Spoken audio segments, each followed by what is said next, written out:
you guys are doing a lot more on the West Coast, right? I mean, you're really expanding your presence out there. Yeah, we're expanding in Palo Alto, our research and innovation center there. I mean, there's just so much going on, a lot of opportunities for connectivity, autonomous vehicles, just making a lot of connections with a lot of great work in Silicon Valley. And you're trying to kind of bring it here as well. Bill Ford was up on the stage today talking about this new collaboration with Techstars to bring sort of mobility solutions ventures here to Detroit. Yeah, an incubation center here in Detroit, particularly for those technologies that will interface with the automotive industry. And there's been so much innovation happening here in Detroit over the 100-year history of the automotive industry. But now we see those synergies with a lot of these tech companies, and ourselves and Magna and Verizon are investing in this incubation center to try to develop 10 projects a year that we think would be viable for working with us. So Bloomberg West is our technology vehicle. Anybody watching at home, if you got a new idea, you can apply, what, until the end of March to get end of March, and we'll start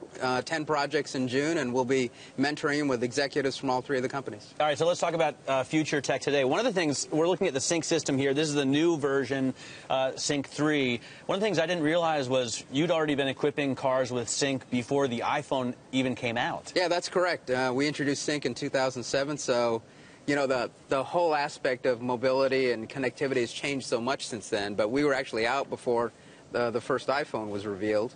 And, you know, the way it's changed our business has really been incredible. And Sync is now the most widespread automotive infotainment system out there. So there's 10 million units on the road with Sync. And this is our latest version. This is Sync 3, which is a lot more intuitive, a lot faster response, better voice recognition, more applications, pinch and zoom features. So it just acts a lot more like your smartphone or your tablet. So more of an evolution than a revolution as far as the in-car infotainment system is concerned. Well, we think it's a significant change in the way that it's bringing that technology that you're used to in your tablet or your smartphone and bringing it into the vehicle. So having an intuitive use is so key when you're in the automotive environment, and you don't have time to really figure out commands. So the more we can do to make the system intuitive and easy to use and easy to access applications that you would have on your smartphone in an appropriate way in the vehicle environment is going to be really important to the customer. All right, so this is one other part of the announcements that you're making today.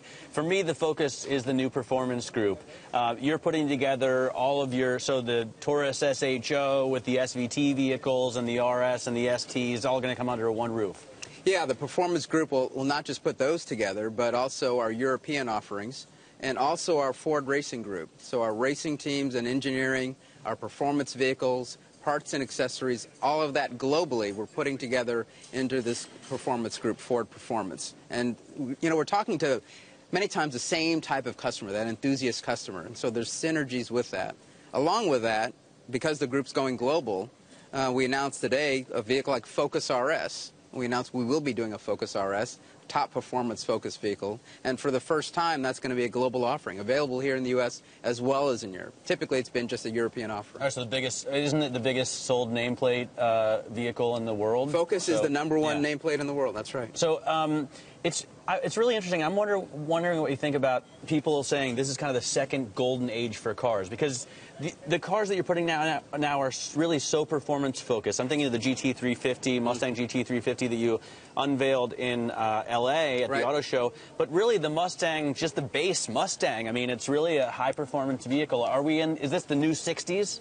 I like to think so. I mean, there's so many great vehicles, and they're affordable as well. So Fiesta ST, Focus ST, a lot of our team think those are actually the most fun vehicles we have in the lineup.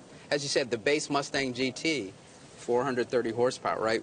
When I got my first Mustang back in 1988, the V8 was 225 horsepower. We actually have more horsepower now in the Focus than that Mustang GT.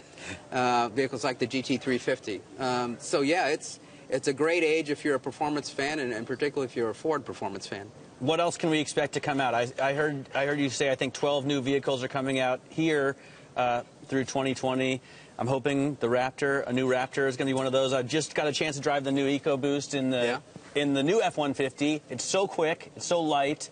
Yeah, so, when you take 700 pounds out of the vehicle and then you've got an EcoBoost engine in it at 365 horsepower, it's going to be a great experience. And you know, Raptor is an important nameplate for us. The Raptor that we had last year, we're very, very proud of. And nothing to announce on Raptor yet, but Come on, man. I know. I bought last year's. Alan Mullally gave me the keys himself. yeah, we want you to enjoy that, and then we'll talk about another one for your lineup.